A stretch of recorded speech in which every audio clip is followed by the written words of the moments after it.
Shalom, shalom peuple de Dieu. Bonjour, bonsoir.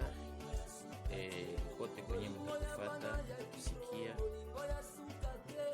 dans le monde entier sur la terre ou dans l'univers. Tunashukuru kukutana tena leo ku emission yetu ya la Sainte Montagne de Sion. Tunashukuru kukutana leo tena ku emission yetu ya Sainte Montagne de Sion juu ya kuleta troisième partie ya connaissance de Dieu véritable.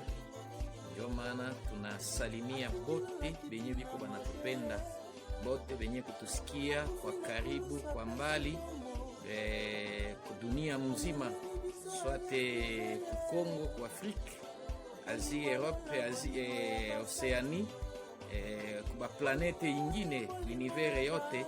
Tunasalimia bote, tunasalimia ba autorité suprême, tunasalimia les autorités célestes, tunasalimia les anges et les archanges, tunasalimia batakatifu ya mbinguni sawa vile ya dunia, tunasalimia tous les élis, les élis bote, ba Père éternel, les fidèles, les enfants de l'Alliance nouvelle, les enfants de la lumière.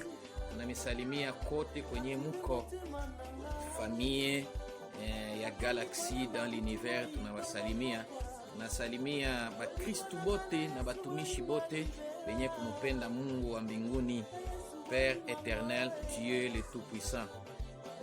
Leo tunashukuru tena kuwa pamoja ku emission yetu yenyewe inapendewa na watu wote na watu mingi, emission ya la Sainte Montagne de Sion. Na émission à Sainte Montagne de Sion ni émission ambayo iko natoka dans la maison de l'Éternel du moment, na kila siku iko présenter na wenu mtumishi mpendwa, envoyé de Dieu, le messager de la bonne nouvelle, Kirise Sion, représentant de Dieu dans sa maison, et représentant de l'Éternel dans sa maison, ou représentant de Dieu dans la maison de l'Éternel du moment. Ndio mie mweni kuna miletea message, niye ni mjumbe tu, naita le messager de la bonne nouvelle. Messager de la bonne nouvelle, nyo tunaleta ile ujumbe enyewe Mungu alituma kudunia ama ku univers yote, ujumbe ambao Père éternel iko nayo lazima ifikie taifa yake na batoto yake usiku ya leo.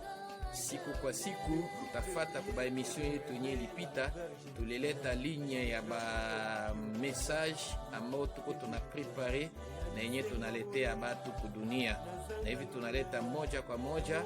Kwa kuwa na ba question unaandika au unatuita, na tutakusaidia kwa ujumbe mbalimbali na ba message ya Père éternel Dieu des cieux mbalimbali enyewe tulimtayarishia ambo Mungu anamitumia.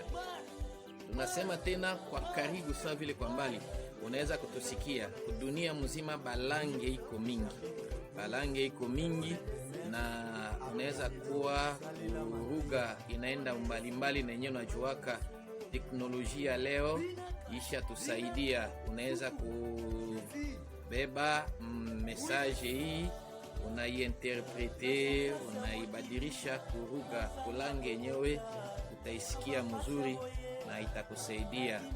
Aimez l'émission, ba téléspectateurs, ba karibu sawa vile bambali, aimez l'émission, abonnez-vous et partagez. Itamisaidia sana kumaisha na kufalme ya mbinguni. Muipartage na weye uandikiwe, na weye usaidie message ya Père éternel ifike kudunia mzima. Tuko ku troisième partie ya enseignement ya connaissance de Dieu véritable.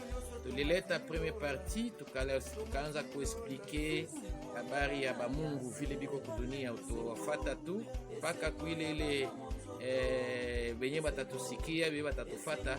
Unaenda ku YouTube swate ku audio, utatusikia kwa mbali, unaingia ku YouTube, unaandika Grand Prophète Kirise Sion, utakuta ba message iko pale mingi. Utakuta message première partie isha malizika, deuxième partie isha malizika, tuna présenter Dieu des cieux ensemble de trois personnes, Père, Fils et le Saint-Esprit, na tuka présenter Père Celeste. Tusha presente Père Celeste, tunafundisha hayo na majina yake mbalimbali juu ya kumjua, sababu Mungu anasema inabili tumujue. Biblia iko clear yenye tulileta ku Galati, inasema kama haumujue Mungu utatumikia ba Mungu, kama ujue Mungu utafata ba Mungu, utaendea ba Mungu. Nyuma tukaleta habari juu ya grand Dieu, le Dieu véritable. Tulianza na Père Celeste. Tusha presente habari ya Père Celeste yote enye tulipresente kudunia. Tushaonesha namna kani banjia bajina yake mbalimbali na matumikio yake. Tukasema ba Mungu biko mingi, na nikapresente kama mie niko na Mungu moja tu mwenye niko na mtumikia, mwenye anaitwa Mungu wa Abrahamu, wa Isaac na wa Jacob, Mungu wa Israeli, le Père Celeste, Dieu le tout-puissant. Na Dieu de sie mwenye niko na mipresente, mwenye niko na tumikia, na mwenye na miletea, mwana nituma na ba message huku nimifikizie, ni ensemble ya 3 personnes, Père, Fils et le Saint-Esprit. Na Biblia nasema kama mjue Mungu, ku Galati utatumikia ba Mungu, ku Galate 4:8, kama mjue Mungu utatumikia ba Mungu. Tusha presente Père Celeste. Tuna na hapa tuko ku 3e partie ya connaissance de Dieu véritable. Ikakuwa ba adresse, ikakuwa ba contact, utaiona tu gisi iko inaandikiwa pale chini, inaandikiwa pembeni, na kwa emission kombe tuna presenter ba adresse yetu yote na ba contact yetu yote. Ini yako tu uandike, utuite ama upose ba question na ulombe ba message, ba enseignement, ba orientation juu ya maisha ya kiroho ambao tunamiletea. Tuko nani ya revelation, tunaleta la révélation de Dieu, la révélation de Jésus-Christ du moment ndio tunamiletea. Na tuko ndani ya revelation na mafundisho mingi, ba enseignement mingi ambao tunamiletea. Ni 100% la révélation de Dieu, la révélation de sie juu ya wokovu ya manafsi na juu ya royaume de Dieu ou juu ya royaume de sie. 3e partie ya connaissance de Dieu véritable. Tusha présenter Dieu le Père, Père éternel. Na hapa tunakia kumpresenter Fils du Très-Haut. Fils du Très-Haut, sababu le vrai Dieu, grand Dieu, Dieu des cieux, c'est l'ensemble de 3 personnes. Père, Fils et le Saint-Esprit. Nisha présenter Père kwa emission kombele fata tu, ingia kwa YouTube utakuta ba emission ya mel. Na hapa nakia kumeletea sasa le Fils, Dieu le Fils, Mungu Mwana. Mungu Mwana, na tunamuita yeye ndio le Fils du Très-Haut. Le Fils du Très-Haut.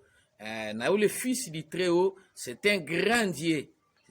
C'est un grand Dieu, c'est lui le créateur des choses visibles et invisibles. Parce que nilisema kwa wewe kumjua Mungu wa mbinguni, ensemble de 3 personnes. Baba ni mutu, Mwana ni mutu, na Roho Mtakatifu ni mutu, haiko ndeke. Na ndio tuko naanza kumpresenter moya kwa moya, tutafika mpaka kwa Saint-Esprit, ni mioneshe valeur na divinité ya Saint-Esprit. Mais leo tuko tunamipresenter la valeur et la divinité de Jésus-Christ.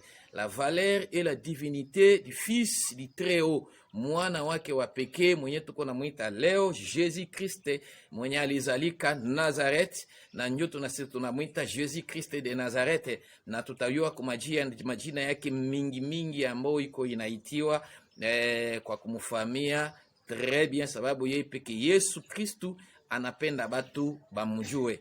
Niko na leta leo 3e partie valeur ya Yesu na umungu wake, donc la divinité de Jésus-Christ.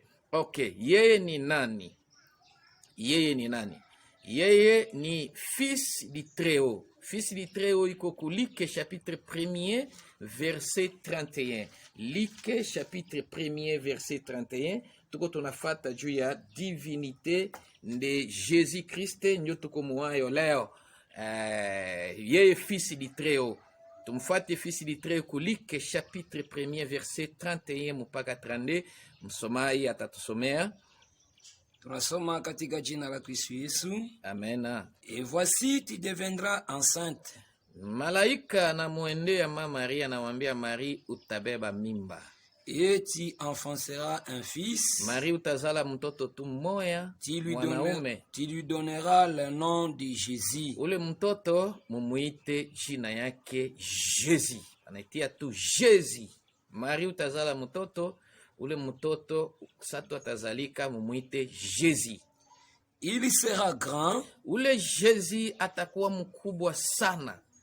et sera appelé fils du Très-Haut. Sera appelé fils du Très-Haut. Jésus yenjo fils du Très-Haut. Fils du Très-Haut.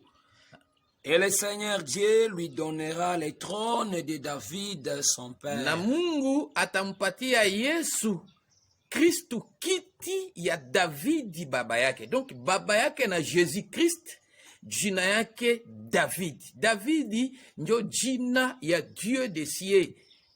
Hapana kwa ba fonction na ba attribution. Mimi niko nakwambia no.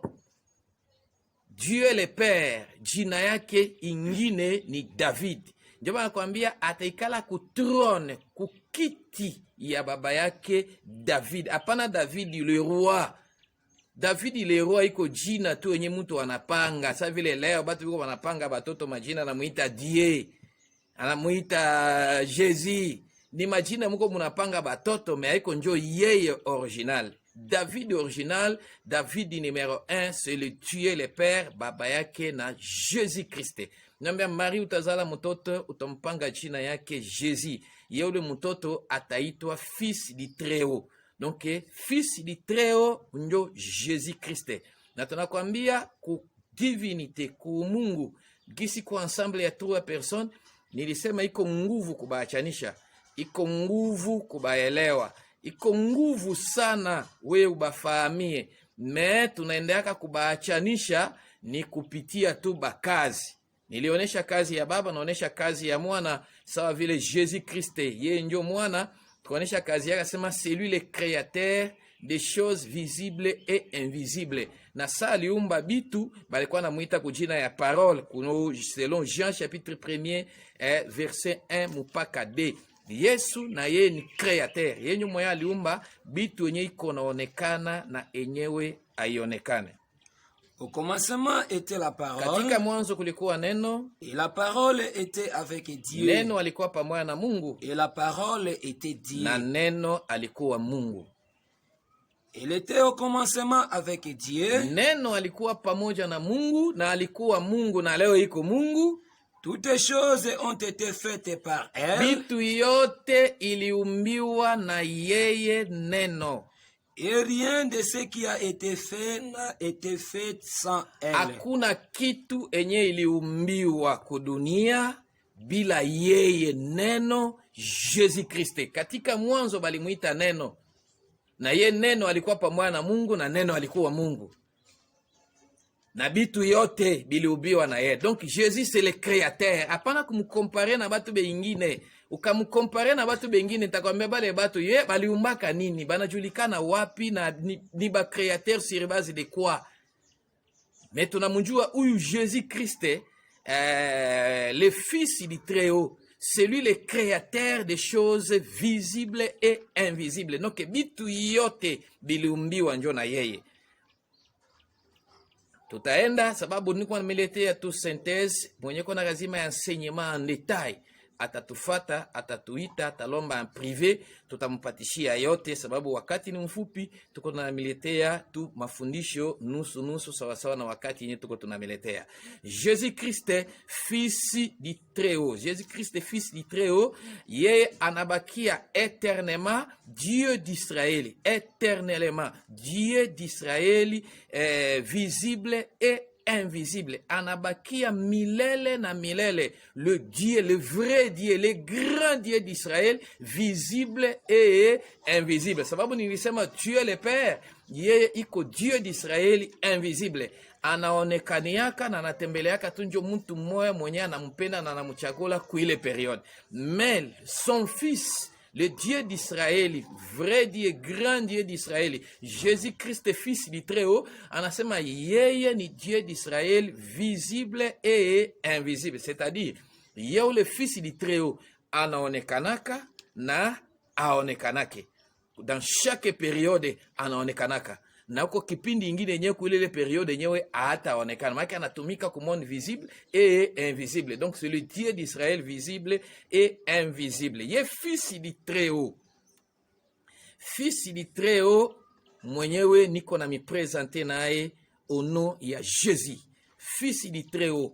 Anakuyaka kudunia kukila periode, na kama akakuya kui periode atakuya na jina fulani, akaenda akakuya tena atakuya na jina fulani, akaenda akakuya tena atakuya na jina fulani. Donc kukila periode baba yake anamtumaka kudunia na akamutuma anakuyaka na jina, na ile kukuya yake kudunia njo tunaitaka incarnation et la réincarnation.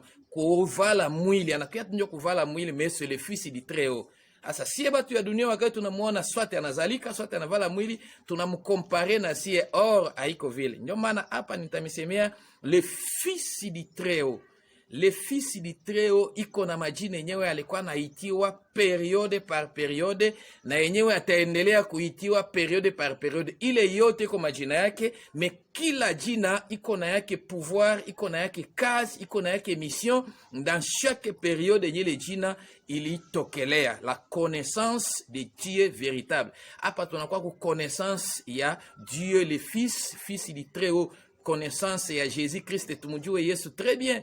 Par rapport na madiscussion batu banatiaka juu ya Jésus Christ, hapa tunataka kumfahamia, hapa tunataka kumjua juu na yeye anapendaka batu ya dunia bamjue. Jésus Christ, fils du Très-Haut. Fils du Très-Haut anaitwa, nampatia majina mbalimbali kupitia ba incarnation yake mbalimbali na ba periode mbalimbali yenye alikuwa anakuya kudunia. Fils du Très-Haut anaitwa la parole au commencement. Au commencement, il a été appelé la parole. Na kama sali kuyaka au commencement banamuita parole, timpaka leo jina yake nabakia parole. Ukamuita parole ataitika. Mais iko jina yenyewe ilitumika au commencement, ilikuwa na maevre au commencement. Na leo kukamuita Jésus Christ akakuya na kazi ya kuumba bitu kumaisha yako, kunyumba yako, ye atakuya na pouvoir na no ya parole comme le créateur. Ye ni muumbaji. Donc au commencement balimuita parole, tusha soma ile Jean chapitre 1er verset 1 mpaka 2. Au commencement fils du Très-Haut banamuita, balikuwa namuita parole. Donc parole ni jina yake. 2. Jésus Christ fils du Très-Haut banamuita la lumière. Banamuita la lumière ou l'étoile sur la terre. Kudunia muzima kuma periode yote banamuitaka la lumière. Jean chapitre 1er verset 6 banamuita mwangaza. Na ile mwangaza ndio mimi na kuinterpréter leo ile éclairage, lumière. Ndio maana batoto yake yote, tous les enfants de Jésus-Christ benye biko ku lumière, leo biko banaitiwa les enfants de la lumière. Donc ye anakuya na lumière na mission na pouvoir ya kutosha batu de ténèbres à la lumière. Donc kama hauyapokea éclairage ile lumière ile étoile ile ndani yako, hauyakuwa ndani ya mwangaza. Batoto ya shetani biko kugiza na batoto ya Mungu biko ku lumière. Ndio maana tous les enfants de Dieu, tous les enfants de la lumière, ce sont les enfants de Jésus-Christ. Batoto ya fils du Très-Haut na batoto ya Dieu véritable. Baba yake ni lumière na yeye ni lumière, Saint-Esprit pe c'est la lumière. Mais ye anakuya kudunia saa naonekana bakamuita lumière, anakuya na kazi ya kutosha dunia kugiza, kutosha batoto ya Mungu kugiza, kubatia kumwangaza. Ndio maana même aujourd'hui sur la terre, dans l'univers, il y a plusieurs enfants de la lumière. Kwanza kwangu mie peke ni mtoto wa lumière. Na bote biyebiko banaamini batoto yangu yote ya kiroho ni batoto ya lumière. Batoto yote ya Dieu des cieux ni batoto ya lumière. Quel que soit bakwe ku planete kani ku mungini kani. Ukauliza kila mungini yenye utauliza leo ku dunia ba continent yote ba pays yote, il y a les enfants de la lumière. Batoto les enfants de la lumière, na misalimia na mibariki na meombea neema ya Baba yetu wa mbinguni kuwe juu yenu siku na mchana. Siku moja tutakutana pamoja ndani ya lumière yenye kuna tukutanisha. Unaweza kusema amen na kule kote kwenye uko nanisikia. Banamuita la lumière ou l'étoile. Jean chapitre 1er verset 6 mpaka 9. Il y eut un homme envoyé de Dieu, son nom était Jean. Banasema kulikuwa mtu mmoja mwenyewe alitumwa na Mungu. Sasa vile na mimi nilitumwa na Mungu. Parce que les envoyés de Dieu haiko tu njo minjo nilianza. Kuko ba envoyés de Dieu biko mingi. Kwa watu mingi banakia kwa kazi ya Mungu alitumwa na shetani, mwingine anatumwa na batu, mwingine anadikuia yeye peke. Mimi nilitumwa na Mungu. Mungu alinichagula mbinguni na ananituma comme Jean. Kwa mtu mwenye alichaguliwa na Mungu na atakatumwa na Mungu kudunia, na ule mtu jina yake Jean, mwenye tunamwita Jean Baptiste. Me jina yake ni Jean sababu alikuwa anabatiza watu, ndio mnamwita Baptiste. Me jina yake ni Jean. Na mimi taniita leo Kiro, un homme envoyé de Dieu, na leo banamwita Kirise Sion. Il vint pour servir de témoin. Ule Jean mwenye alitumwa na Mungu anakuya tukuya kuya témoin. Pour rendre témoignage à la lumière. Yana kia tu rendre témoignage à la lumière, kuleta tu ushuhuda ya mwangaza. Afin que tout s'écrisse par lui. Batu yote bamwaminie ule mwangaza. Tous Christ par lui. Lui qui la lumière, c'est une personne.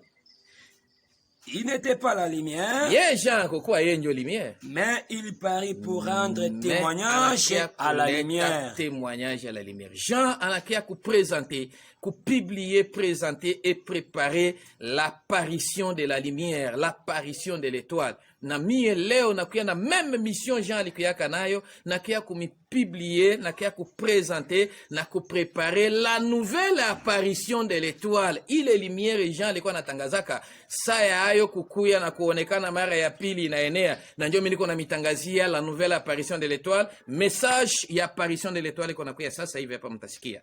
Mais leo tungekuwa ku présentation ya Jésus-Christ la lumière. Jina yake ingine.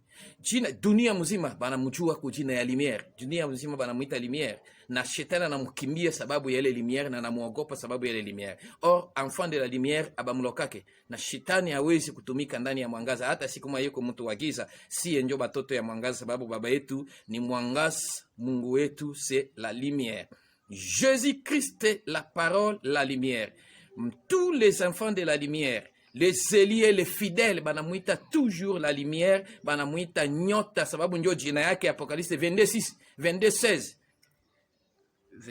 Les enfants de la lumière, les zéliers et les fidèles, banamuita Jésus-Christ la lumière, banamuita Jésus-Christ l'étoile. Moi Jésus anadiita sema mie Yesu. J'ai envoyé mon ange pour vous attester ces choses dans les églises. Natuma malaika yangu amitangazie habari ku makanisa, junyi makanisa amuyi wake hii bitu na amuyue hii jina. Révélation ezate. Je suis le rejeton et la postérité de David. Mie Jésus-Christ. Mie ndio kizazi, shina ya kizazi ya baba David kule mbinguni. Après Daudi ndio mie. L'étoile brillante du matin. Mie Yesu njo nyota. Anasema moi Jésus c'est l'étoile. Jina yangu njo nyota. Donc tous les enfants de la lumière, tous les Élis, tous les enfants de l'étoile. Donc tutaita tous les fidèles, les enfants de l'alliance, banamuita Jésus-Christ la lumière, l'étoile. Lumière maana yake nyota. Jina ya Yesu ni nyota. Nyota ke jina ya banamuke, nyota iko jina ya Mungu wetu, c'est le nom de Jésus-Christ. Anakuya na jina ya étoile. Ndio maana siku alizalika nyota ilionekana, na leo niko na mitangazia habari ya kuonekana ile nyota mara ya pili. Sasa hivi ujumbe uko nakuya ya kuonekana mara ya pili ya nyota, la nouvelle apparition de l'étoile. Quand, comment, où? Fasi kaninjo itaonekana, fasi kaninjo ishakuya, fasi kaninjo kunaonekana ni tusa. Donc mtumishi wote mwenye ana nyota haiko mtumishi wa Yesu Kristu na haiko mtoto wa Mungu. Mwote mtoto wa Mungu tutamujua ku mwangaza, ku lumière, tutamujua ku étoile. Ozana monzoto te, ozana nzambe te. Jutu yu asema uko na Mungu, il faut ukuwe na étoile. Utembee na nyota, ukuwe ndani ya nyota. Utembee kumwangaza, ukuwe ndani ya mwangaza. Na mwenye kwa éclairage ya Mungu iko na nyota, amuta muona na mapratike ya sorcellerie, amuta muona na mapratike ya bufumu. Iko natumika na force, pouvoir na puissance yenye Mungu anatiaka ndani ya mtu. Utaona ta pratique mwa ndani yake. Alama ya kujua banani ndio biko na Mungu wa kweli leo, c'est l'étoile. Jésus-Christ de Nazareth. Le fils du Très-Haut, la parole, la lumière, l'étoile. Banamuita nani ku Israeli. banamuita nani? Mbinguni. Dans les cieux, bamalaika bote na batakatifu yote kule mbinguni banamjua kujina ya Zeus, banamjua kujina ya Sananda. Sananda. Donc usiandike mubaya, ukapenda kufanya ba recherche yayo kwa réseaux sociaux, andika mzuri na epele non ile ya Sananda, parce que batu bengine wiko na Zeus, munaijua très bien, andika Zeus, andika Sananda. Ni jina yenye ba malaika yote na batakatifu ya mbinguni banamjua kule jina, donc njo jina yake ya mbinguni ile. Na ile Sananda nitaipelele non, na ipele wakati unataka kuandika ile jina juu ifanye mzuri, juu ielewe mzuri, ufanye ba recherche hayo, anza S A N A N D A. Narudishia S A N A N D A. Banaita Sananda. Ukasabia tu pale ko tu seti. Naba kukasabia ba consonne na ba voyelle pale ko tu seti. Ile njo jina yake ya mbinguni. Jina yake ya kuzalika kule mbinguni. Ba malaika yote, batakatifu yote, même dans l'univers, tous les immortels, ba immortels bote, ba planète yote ya lumière, ba yebie na kombo wana, sauf si benyewe tuko kui planète nyeko na tawaliwa na shetani. Joni ko na melete hapa les secrets de la terre, kui planète nyeko tuko kwa planète terre, planète ya ténèbres nyeko na tawaliwa na shetani. Njo watu yuele ba secret, mais il faut Mungu atume ba messager Dieu a konesha batu vérité ya connaissance de Dieu véritable. Le fils du Très-Haut, la parole, la lumière, Zeus Sananda, étoile. Banamuita tena jina kani. Dans l'Israëli, Israeli. Kule Israeli, na ba chrétien bote, banamuita kujina kani. Ba Christu bote, banamuita kujina ya Jésus. Le Dieu véritable. Israeli na ba Kristu bote banamuita kujina ya Jésus Christ. Israeli banamuita kujina ya Jésus, ba Kristu banamuita Jésus Christ. Jésus tusha soma kulike chapitre 1 verset 31, malaika kona muambia Maria utazala mtoto umwapange mutamuita jina yake Jésus. Na Israeli yote balimuuliza mama Marie jina ya mtoto nani, akapresente jina yake ya Yoshua, Jésus. Ba Kristu bote benye bana muamini Yesu Kristu kwa Bwana na Mwokozi banatembea na jina ya Yesu Kristu. Tous les chrétiens bana muaminia ku jina ya Jésus Christ. 1 Jean chapitre 5 verset 20. Hapana fanya discussion na ba musulman, hapana ba arabu na ba batu mbalimbali juu ya connaissance de Jésus Christ iko Mungu iko Mungu. Mutafanya kabile ba discussion, mwache kufanya ba discussion, utaenda kosea Mungu wako bure. Sababu kani, kama amuko Mungu moya, muko deux personnes, kila mtu iko na wake Mungu, kila mtu atadefendre ule wake Mungu. Ule ya Araba hata kuaminia weye, na weye hauta muaminia Mungu wake. Donc mwache kufanya ile ba discussion, weye presente tu Mungu wako, asikie. Siku moya atayuwaka kama ule wako, iko yule ule wake ataamini. Na yeye apresente ule wake. Kama wake nyuko yule wako, utaamini ule wake. Mais kila mtu wajue njo kupresenter. Les chrétiens, il faut mujue kupresenter Mungu wenu, na mpresenter Jésus Christ mwenyeko Mungu wenu leo. Plus proche, amtafika kwa baba kama mwayapitia kwake. Tous les chrétiens wanamjua ka Yesu Kristo ni Mungu wa kweli. 1 Jean chapitre 1 chapitre 5 verset 20 pardon. 1 Jean chapitre 5 verset 20. Bible nasema nini? Nous savons aussi que le Fils de Dieu est venu tunajua kama mtoto wa Mungu ashakuya et qui nous a donné l'intelligence pour connaître le véritable. Inamuita ni mtoto wa Mungu. Wakamuita Jésus ni fils de Dieu, itika ni kweli. C'est le fils de Dieu, fils unique. Ni mtoto wa Mungu, Aisha kuya. Aisha kuya, tunajua sema Aisha kuya iko hapa kwa dunia. Mimi anakuwa nachunga juu siku ya yeye kuonekana. Iko na fichama vile alifichama miezi kenda kutumbu ya Maria. Il nous a donné l'intelligence pour connaître le véritable. Jésus anatupatia akili ili tumjue qui est le vrai Jésus. Vrai Jésus ni nani? Parce que dans la Bible ba Jésus biko mingi. Ba Jésus biko mingi ko Yesu Kristo, Yesu Yusto bara Yesu na Kristo Yesu. Il y a 4 Jésus. Il y a Christ et Jésus, homme, Jésus-Christ, bara Jésus, na Yesu Yusto. 4 Jésus benye biko ku Biblia. Sasa anasema Jésus anatupatia akili ili tumjue qui est le vrai Jésus. Dieu fils unique wa Père éternel. Et nous sommes dans le véritable. Si tuko ndani ya kweli. À son fils Jésus-Christ. Fils mtoto wake Jésus-Christ. Celui qui est le Dieu véritable. Jésus-Christ ndio Dieu véritable. Et la vie éternelle. Et la vie éternelle. Uko na lazima maisha ya milele kwenda kwa Yesu Kristo. Mungu wa kweli leo c'est Jésus-Christ. Jésus-Christ mtoto wa Mungu na yeye ndio Mungu wa kweli. Donc yote mbili c'est normal. Hakuna gisi ya kufanya discussion. Ni mtoto wa Mungu na aisha pata pouvoir na baba yake couronné na naikala kukiti na naitwa Dieu véritable. Na yeye ndio maisha ya milele. Kama uko na lazima ya immortalité ya vie éternelle, rien que kunjia ya Jésus. Hapana bale batu bengine bebe kwa barabataya, c'est faux. Muko munapotea bila kujua. Mwambie bale batu batoke kuile majina, kubale ba fodie, abana kitu abakuumba, abajulikane, habiko batoto ya Mungu, abana ta pouvoir mwa kwa maisha ya mtu. Le nom de Jésus-Christ.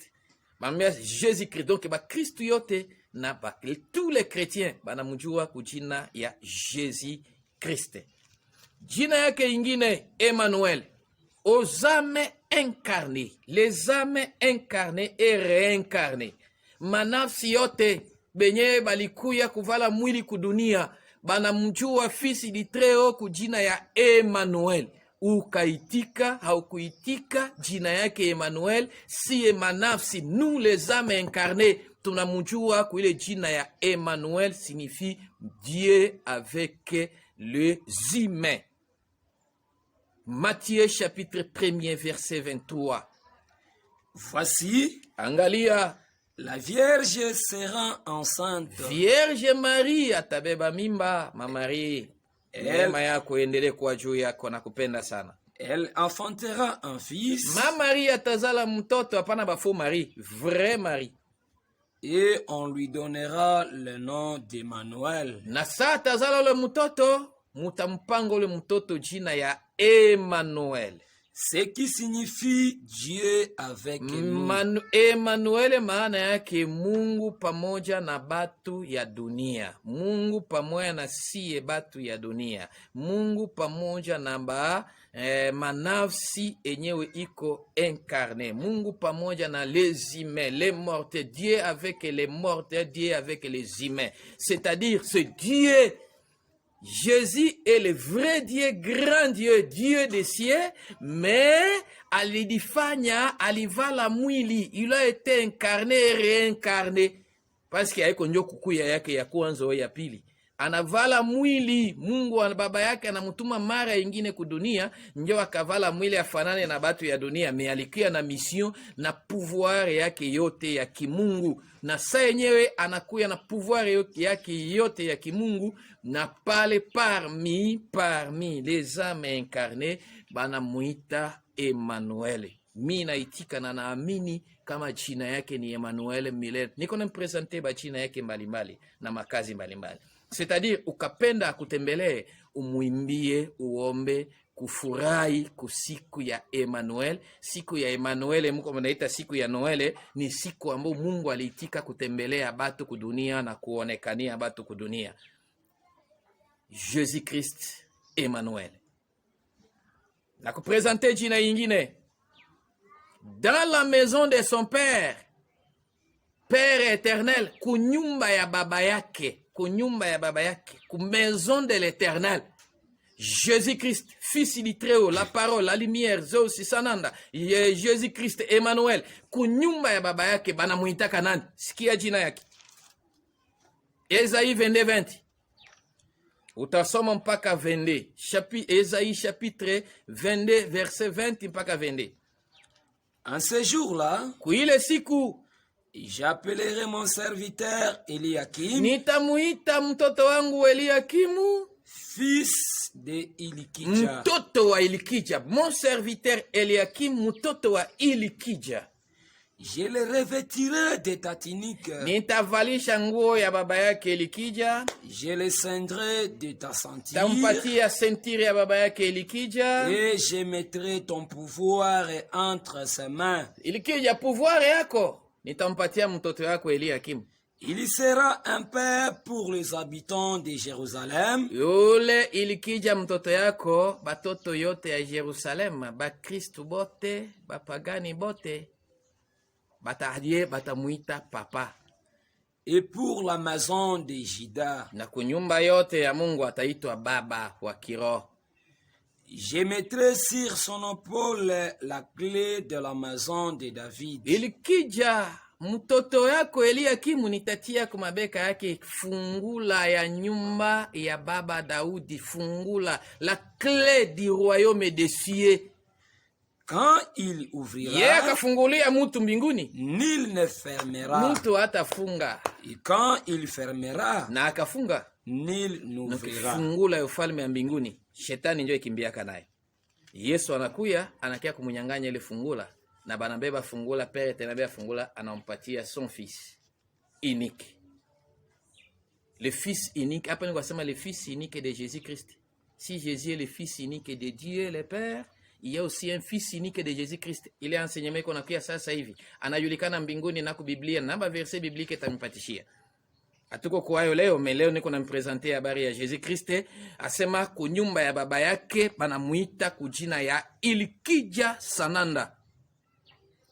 Si tunamuita Jésus-Christ, Emmanuel, tunamuita la lumière, nyota, la parole, fils du Très-Haut, Dieu véritable, mais kunyumba ya baba yake banamuita kujina ya Ilikija Sananda. Na bengine kwa planete ingine biko naita Sananda.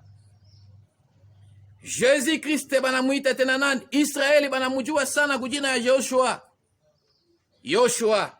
Bingi biko namuita Yoshua Mashia. Na inajulikana sele no, ni jina yake, usikane, ni jina yake. Ndio kule Israeli banaenda Yoshua Mashia, mtoto wa Maria banamujua kuile jina. Les Arabes, les musulmans banamujua kujina ya Isa. Est-ce que nyie ba chrétien mo yoga jina ya Jésus ni Isa? Ba Arabu banamujua kujina ya Isa. Ba musulmans banamujua kujina ya Isa. Uliza ba Islamu yote kujuku ko bangwana na ba Islamu. Muulize ba musulmans, Isa bin Mariam c'est qui? Isa bin Mariam njo Jésus-Christ. Moi aussi ba Christ, ba chrétien tout bamuita Jésus-Christ. Même les musulmans banamuaminia Yesu Kristo. Banajua très bien kama Isa bin Mariam yenjo njia ya kweli na ya uzima.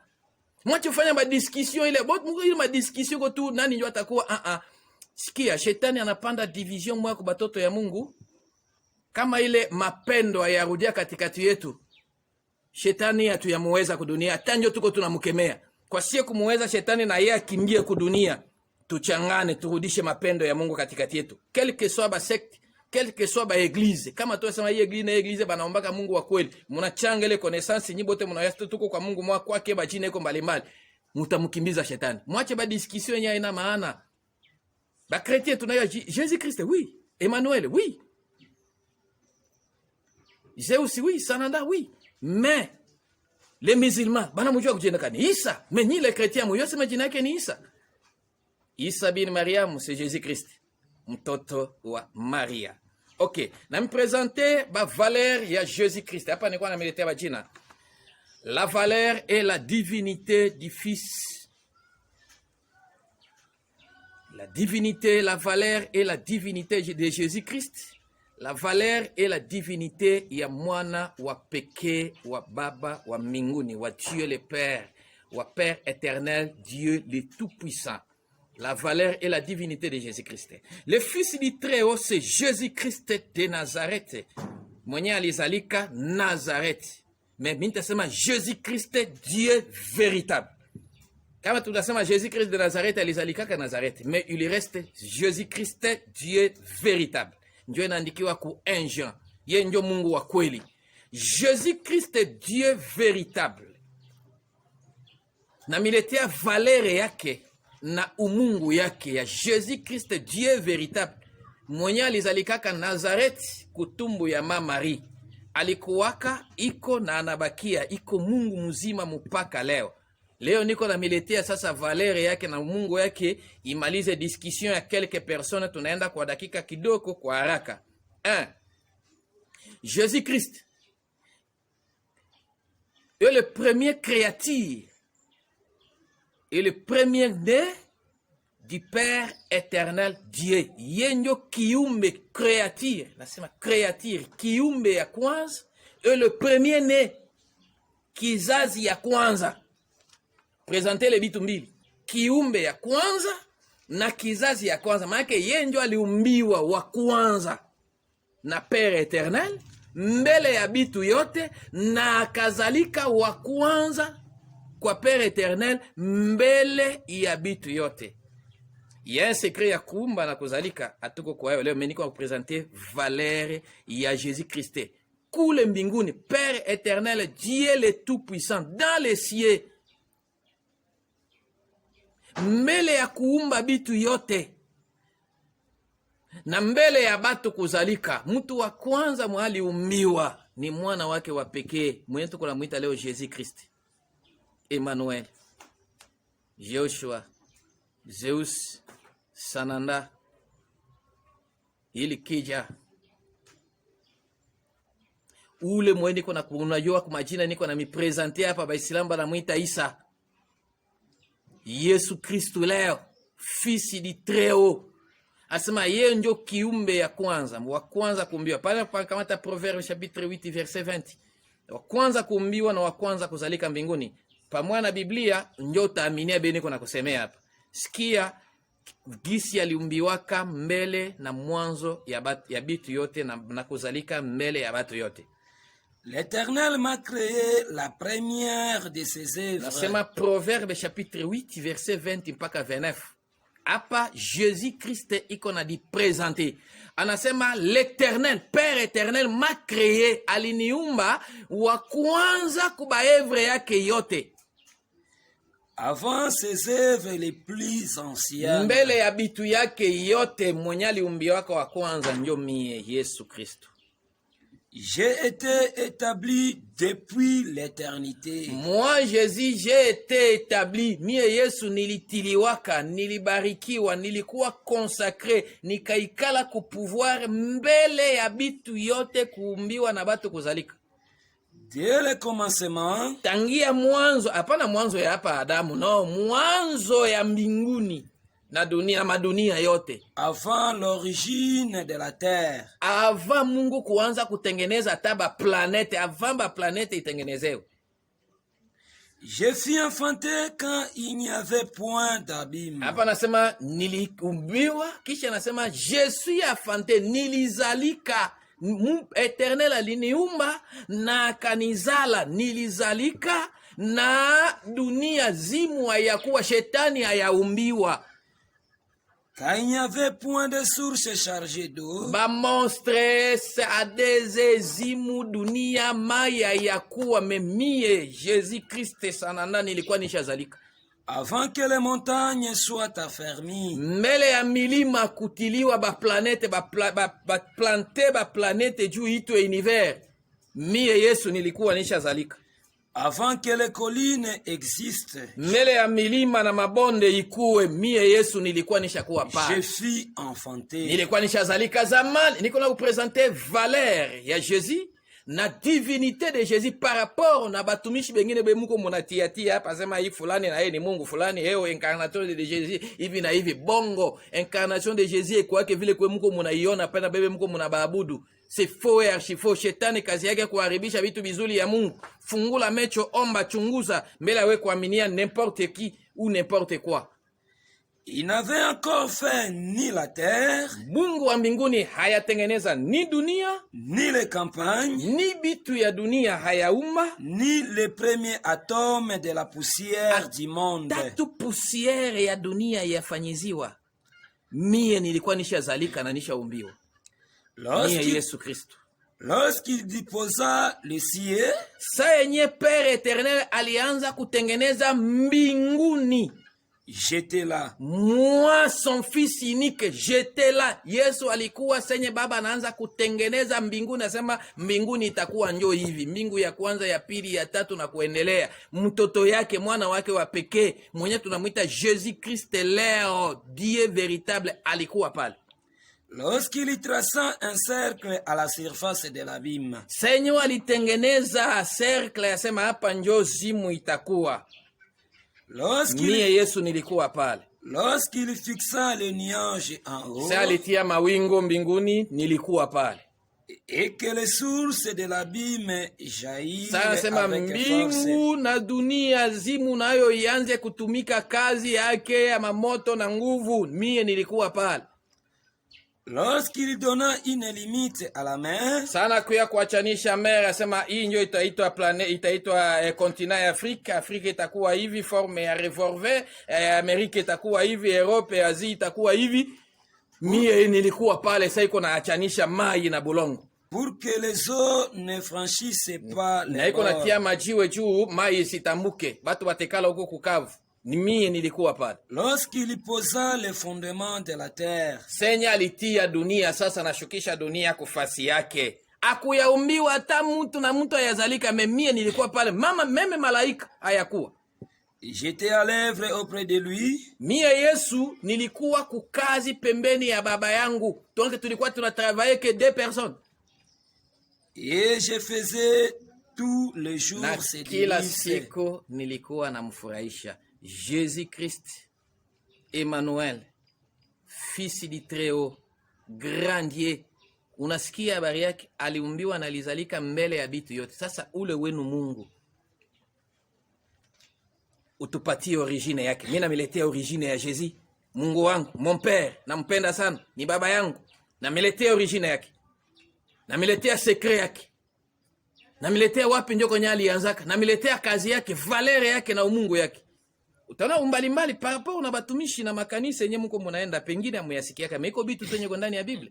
Proverbe chapitre 8 verset 20 mpaka 29 ndio tutatoka kusoma. Twende ku Nouveau Testament, Colossiens 1:15. Il a parlé même chose. Valere ya Jésus. Inauli comment mutamkompare na aba batu benyo biko ba les simples mortels. Benya bana histoire. Anasema nini? Colossiens chapitre 1 verset 15. Il est l'image du Dieu invisible. Sa yenye anakuya kudunia Emmanuel, munamuona yeye anabeba sura ya Mungu wote wa mbinguni mwenye aonekana. Dieu invisible, c'est Dieu le Père. Le premier-né de toute la création. Jésus Christ ndio muzaliwa wa kwanza ya mbiumbe yote na maumbile yote, le premier-né de toute la création. Bale bengine bote, mto mkompare ya ye banduko, ata njo nyie murezone kwa ile habari. Mto mkompare na nani Jésus? Nampenda sana baba wa mbinguni, le Dieu véritable.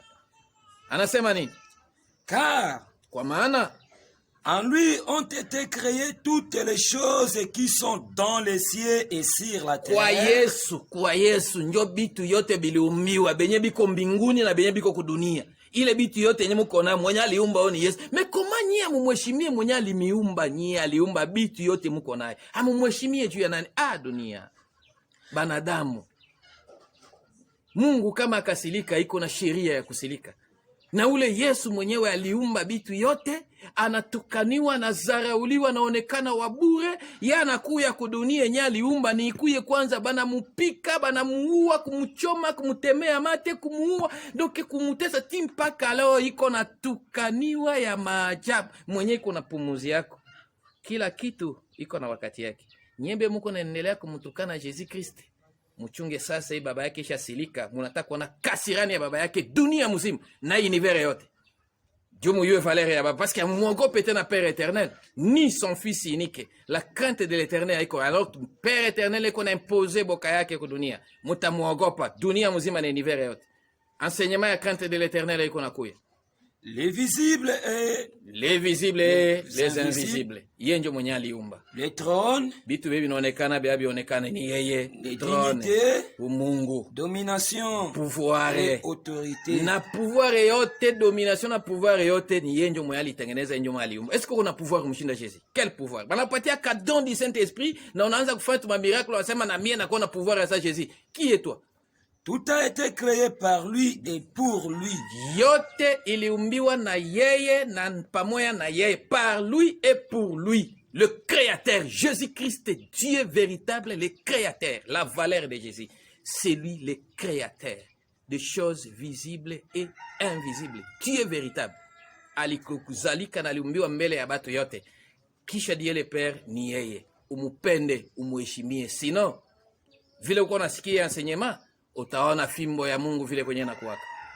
Rudia, ulikuwa shenda mbali. Acha shetani, shetani ana kitu akuumbaka, kitu ayue kitu. Rudia kwa Mungu wa mbinguni. Baba iko nakupenda na iko nakuita. La divinité de Jésus-Christ et sa valeur. Kuletea valeur na divinité yake. 1, nisha kusemea ile 2. Jésus-Christ Emmanuel. Il est le fils unique du Très-Haut. Yeye ndio mwana wa pekee wa Père éternel, mwana wa pekee. Jean chapitre 3 verset 16. Mnajua nyie bote le verset. Ni mwana wa pekee, le fils unique wa Père éternel, Dieu le Très-Haut.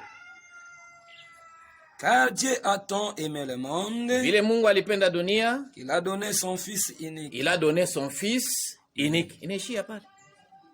Donc Jésus-Christ est le fils unique. Valeur yake. Le fils unique. Kuonyesha valeur ya kwanza aliumbiwa na alizalika mbele ya bitu yote, na bitu yote iliumbiwa na yeye. Valeur yake ya pili na umungu yake, il est le fils unique. Hébreu 1:2. Le fils unique. Nakupatia Jean 3:16 na Hébreu 1:2. Chapitre 1er verset 2. Dieu dans ces derniers temps Dieu le Père kuma siku ya leo nous a parlé par le Fils. Iko nasema na siye kupitia mtoto yake. Tunaishia pale. Troisième valeur de Jésus-Christ. Valeur ya baba yetu, valeur ya Mungu wetu, valeur ya baba yangu na Mungu wangu. Kama na wewe ni baba yako, pika bikelekele, sema amena na useme vile vile kama na mie ni valeur ya baba yangu na valeur ya Mungu wangu. Mimi napika kifua ni valeur ya baba yangu, valeur ya Mungu wangu. Iko yulu ya ba Mungu yote, yulu ya batu yote, yulu ya toute personne. Benye beishaka zalika, benye baliumbiwaka, yenjo numero 1.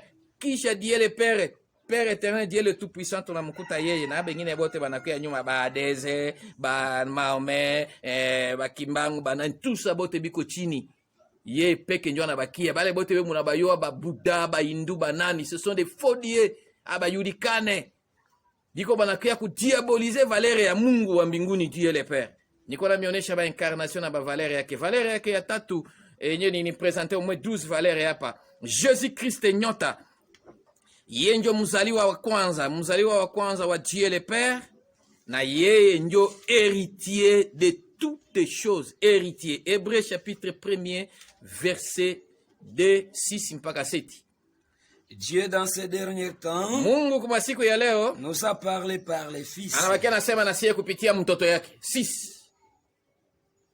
6e verset. 6e verset. Hébreu chapitre 1er verset 6. Et lorsqu'il introduit de nouveau dans le monde les premiers-nés, sa enye anamutuma tena mtoto yake wa kwanza, muzaliwa wa kwanza. Bible iko claire, nitakupatia ba verset nitachoka. Est-ce que tu crois à la Bible d'abord? Bon, peut-être à croire à la Bible. Est-ce que tu crois à la parole de Dieu qui se trouve dans la Bible? Parce que Biblia yote haiko neno ya Mungu, kuko maneno ya Mungu ya Dieu iko pale, masemi ya Mungu iko pale. Est-ce que unaamini ile maneno ya Mungu iko ndani ya Biblia? Enye haibadilikaki. Hii niko kusomea révélation, parole ya Père éternel na parole ya Mungu wa mbinguni ya Dieu véritable na yepe que Jésus-Christ.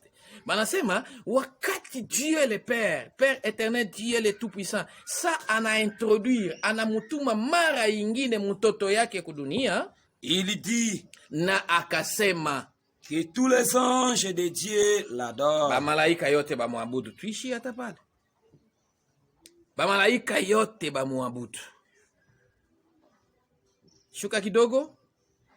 De plus, il dit des anges.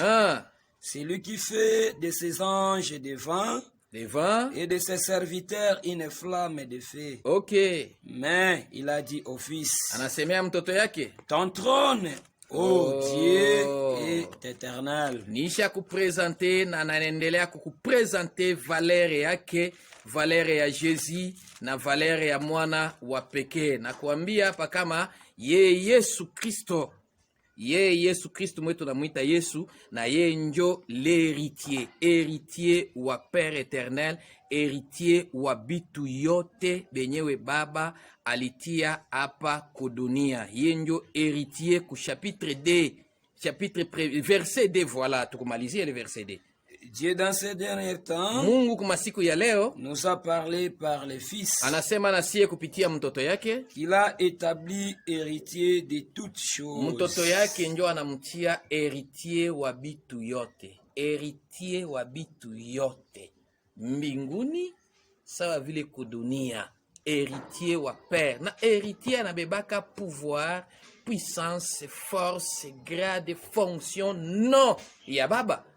Kama asema yeye ndio héritier wa Dieu le Père, Dieu le tout-puissant. Donc ndio utakuta mtu mwingine umita Jésus le tout-puissant. Atabeba jina ya baba yake, banamuita éternel. Anabeba jina ya baba yake, anabeba pouvoir yote bitu yote ya baba yake. Donc présenter enseignement Jésus l'héritier de Dieu, mtakuta enseignement tena pale comme les fous. Valère ya Jésus. 4. Jésus-Christ et Joshua. Le vrai Dieu, le créateur de toutes ces choses. Yenjo aliumba bitu yote nisha me présenter.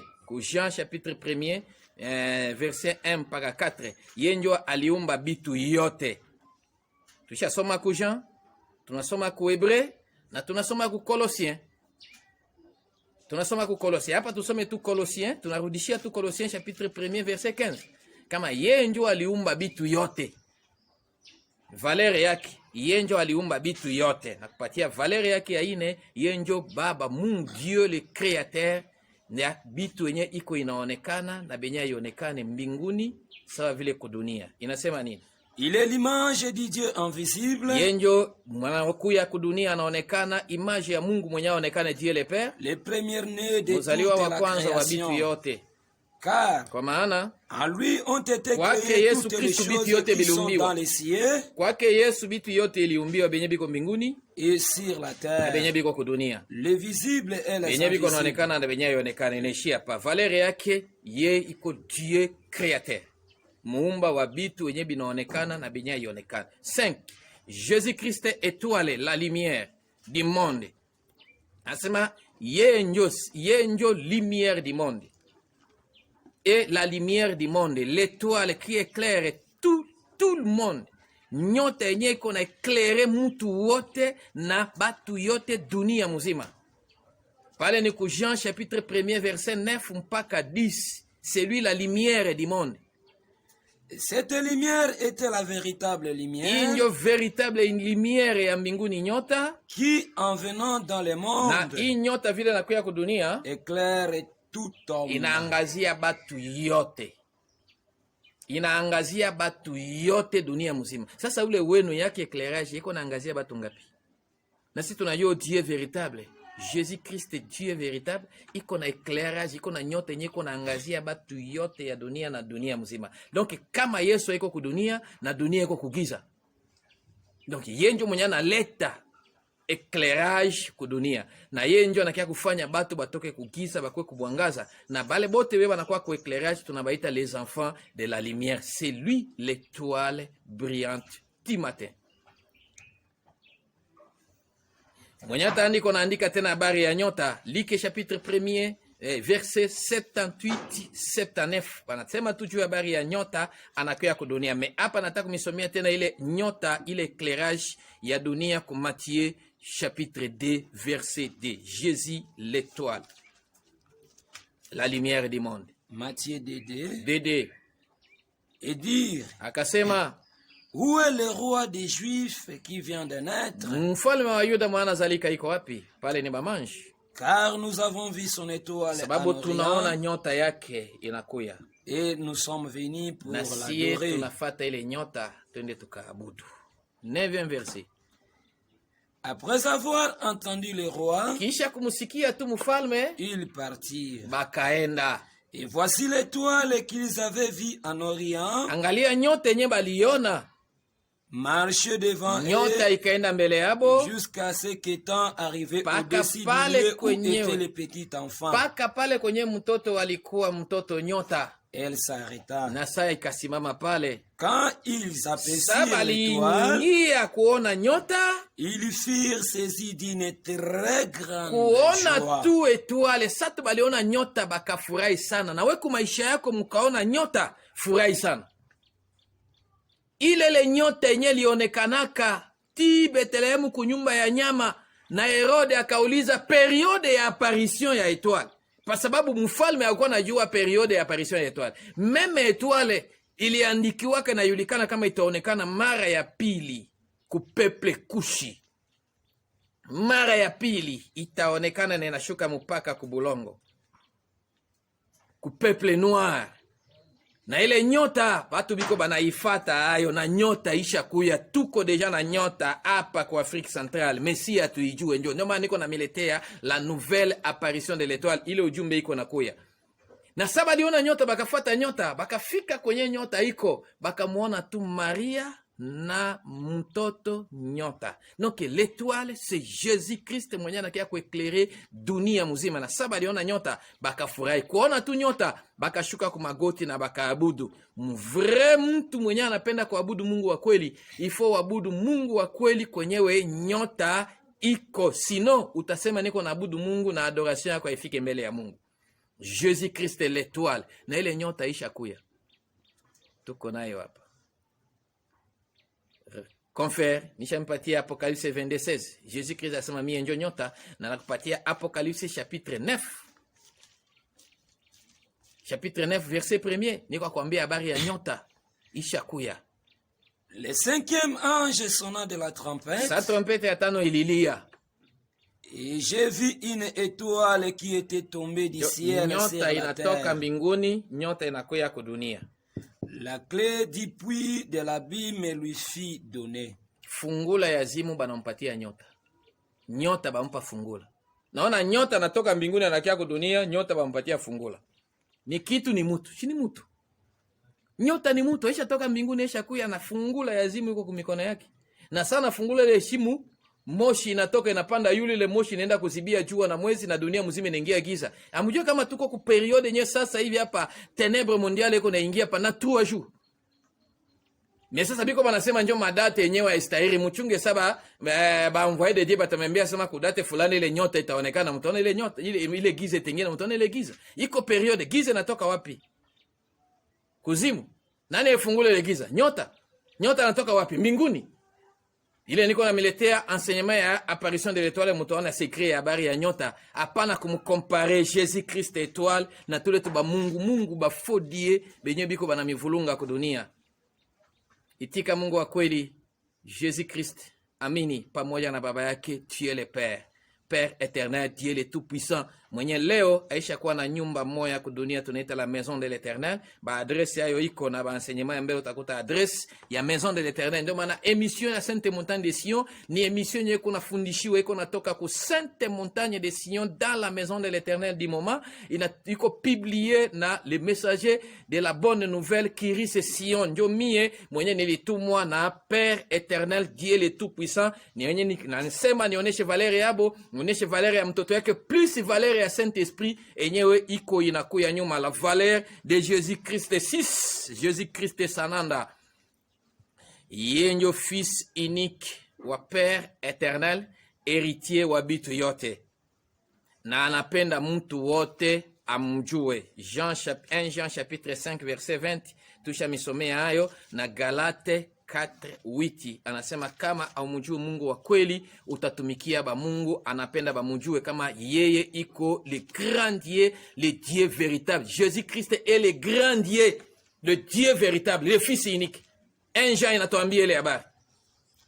Kama Yesu Kristo valere yake ya sita, Jésus-Christ est le grand Dieu. Jésus-Christ c'est le Dieu véritable, le créateur des cieux et de la terre. Aliumba bitu benye biko mbinguni na bitu benye biko kudunia, toutes les choses.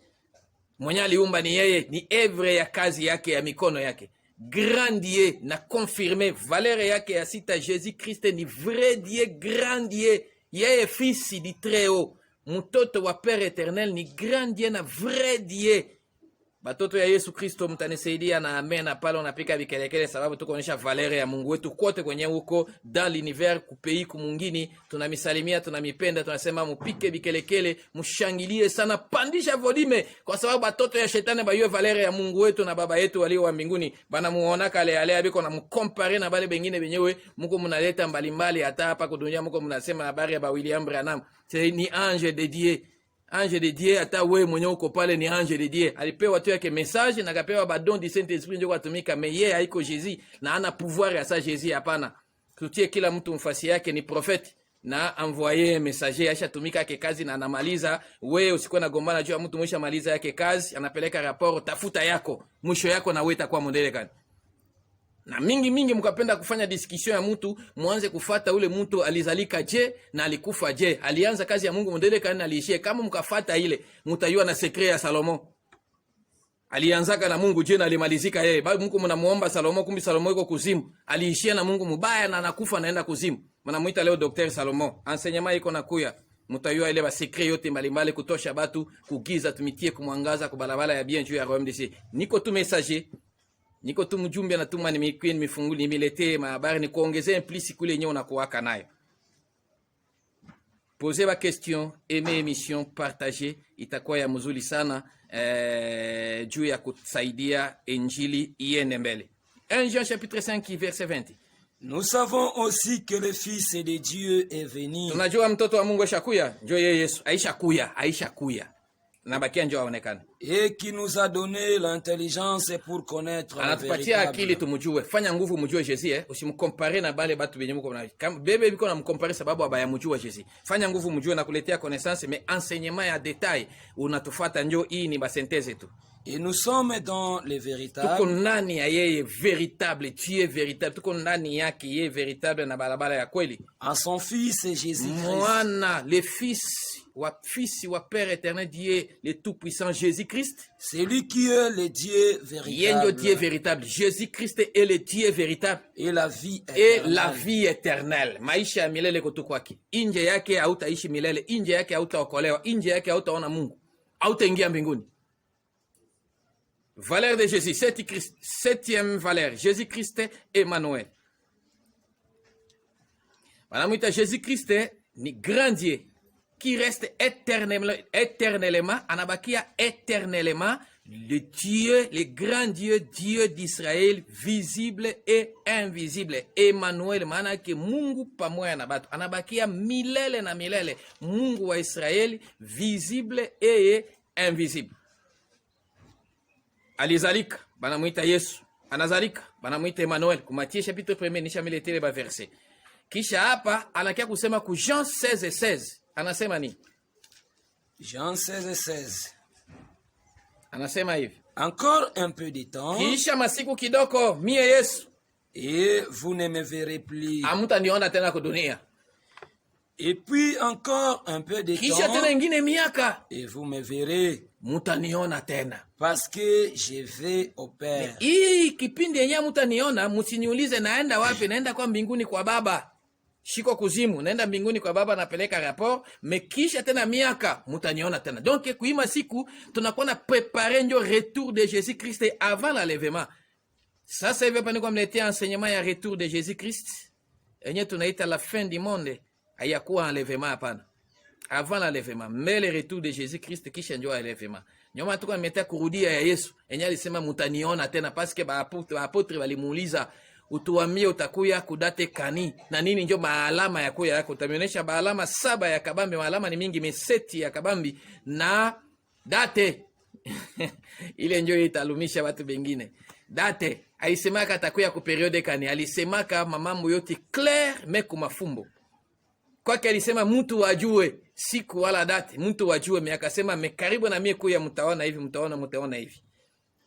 Ile ni habari na mafundisho mengine yenye kuna kuya. Na mpresente kama 7e verset yana bakia visible et invisible. Na saa atakuya. Hapa tuko na prepare retour de Jésus Christ ku Apocalypse 1:7. Hata zalika. Kama mtu akasema leo, c'est moi l'incarnation de Jésus Christ. Nilizalika juu nikuwe tena ni mie njo niko incarnation. Donc incarnation de Jésus ko anazalika tena. Kama mtu akasema yenjo incarnation de Jésus Christ leo, c'est faux.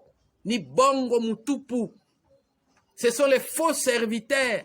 Jésus Christ atavala tena mwili. Jésus Christ atazalika tena kutumbu ya mwanamke. Retour de Jésus Christ atakuya huku kuanga na mtu wote na kila dicho itamuona. Na baka kwambia sema anaonekana huku usiende. Ni bongo. Sababu mtu wote atamuona ile siku. Apocalypse 1:7 inasema nini? Voici, mwangalie, il vient avec le nuée. Atakuya njo huko kumawingo, huko yulu, njo atakuya. Et tout œil le verra. Kila dicho itamuona. Même ceux qui l'ont percé. Ata bebe mchomaka, ule mwenyali mchomaka mkuki, mwenyali mpikaka fimbo, sheshaka kufu, kule kwenye biko kuzimu batamuona. Et toutes les tribus de la terre se lamenteront à cause de lui. Makabila yote ya kudunia siku ataonekana, batu yote batamuona, na saa ataonekana matanga dunia muzima, kilio dunia muzima juu ya kuonekana yake. Or retour de Jésus Christ tout a parlé, tuko tuna travailler na mecho. Mais enlèvement tout a travailler na masikio. Enlèvement saa atakuya, batu batasikia tu ndio trompette. Njo batakatifu banaenda na batu ya zambi banabakia banaishi kudunia. Me hii habari tuko tunasema hapa iko njo habari ya retour de Jésus Christ. Mutu wote atamuona, tutafika kwa enlèvement kama Yesu ayaonekana. Rendez-vous ku ujumbe na enseignement ya retour de Jésus Christ. Kama kono besoin uniite ku adresse yenye tunaikutisha mipatishia na yenye iko pale, ita ku telefone, poser ba question, lomba ba enseignement ata ku ba commentaire. Tutamisaidia kwa haraka sana, sababu kuko batu bebi kubanapenda na banafurahikia sana mafundisho ambayo tuko tunamiletea. Pata wakati ya kufuata enseignement ya valeur de Jésus Christ de Nazareth. Enseignement ya zaidi iko inakuya 8e valeur yake. Yesu Kristo sananda, Jésus Christ sananda, Emmanuel, Joshua, Isa, majina ni mingi. Anasema Yesu Kristo est confirmé par son Père. Baba yake Dieu le Père, Père éternel, Dieu le Tout-Puissant, anamu confirmé na kumuita kusema uko Mungu. Confirmé par son Père que Jésus-Christ, mon Fils unique, est Dieu véritable. Yenjo vrai Dieu, iko Mungu. Hapana batu ya dunia, non. Hapana batu ya dunia. Baba yake Père éternel, Dieu le Tout-Puissant, anamu confirmé mtoto yake Jésus-Christ kama iko Mungu, grand Dieu. Iko vrai Dieu, grand Dieu, confirmé par son Père. Hébreux chapitre 1er verset 8. Angalia gisi baba yake anamu confirmé. Mais il dit au fils. Père éternel anamwambia mtoto yake, shini mtoto. Basi unatoka tala kumuita mtoto. Hata leo kumuita Jésus ni mtoto wa baba, iko nyo mtoto yako. Basi nyinyi mnamuitaka mtoto anazalika. Noel mtoto anazalika. Niko kwambia sasa mtoto anazalika. Ukitamuita Yesu mtoto, iko nyo mtoto wa baba, iko mtoto yako. Mtoto wa Père éternel. Sio kwetu ni Mungu. Sio njo Emmanuel anaonekana. Emmanuel, date ya Emmanuel kutuonekania, date ya nyota kuonekana, njo ile siku ya Noel. Haiko tena date ya mtoto kuzalika, alizalikaka zamani ishaka gua. Na ile mwili yenyewe alizalikaka ishaka kufa. Tobaki tuna fete tu njo yenyewe aiespiri yake ni apparition ya Emmanuel na apparition ya étoile. Diko date ya nyota kutuonekania, kututembelea na Emmanuel kututembelea. Anambia sema yeye ni mtoto wa Père éternel, le fils unique wa Père éternel, Dieu le tout-puissant. Anasema nini? Biblia inasema nini ku Hébreux? Il a dit au fils. Hébreux chapitre 1er verset 8 mpaka 10. Père anamsemea mtoto yake, ton trône, ô Dieu, mtoto yangu, ô Dieu, mon fils, ô Dieu, est éternel. Kiti yako, ô Mungu, ni ya milele na milele. Père anamuita mtoto Dieu. Père éternel anamuita Jésus Dieu. Kama woka katala kumuita Mungu itamfani? Itamfani? Ata okumuita Mungu, Père éternel eko namuita Dieu. Bamalaika yote ya mbinguni banamuita Dieu. Batakatifu banamuita Dieu. Na mie niko namuita Dieu véritable. Batoto yangu yote ya kiroho banamuita Dieu véritable. Les chrétiens, les enfants de la lumière, banamuita Dieu véritable. Kama wewe kumuita Dieu, itambadilisha nini? Katala kumuita Dieu, mais si tu kumuita Dieu, c'est un Dieu véritable, couronné, consacré par son Père. Mais où wenu, nani mwalimu consacré? Utuoneshe kwenye balimu consacré ule wenu. Kumutia kwanza kutu ata grand prophète. Anayulikana wapi? Isiko kote ya peke tu kuditia, anasoma masomo, ale anapita pale kufika, anakuwa anamaliza mateolojia, ale anakuwa reverend bishop pape eveke, sana anaanza kulota mandoto, anaanza kupika bongo, batu ona mimi nakuwa prophète. Prophète woli toka na prophète nyewe. Bana someaka masomo ya bunabii. Unaweza kuwa na zawadi ya unabii ndio kuwa nabii. Unaweza kuwa na don ya prophétie mais hauko prophète. Mais batu yote bebi kotona ma don ya prophétie, aka prophétiser to akata un songe, don tu ya songe, kulota tu, anakuwa prophète. Kule mbele tutampatia enseignement qui est le vrai prophète. Ba prophète biko mingi quoi, faux prophète, ba vrai prophète, ba saint prophète.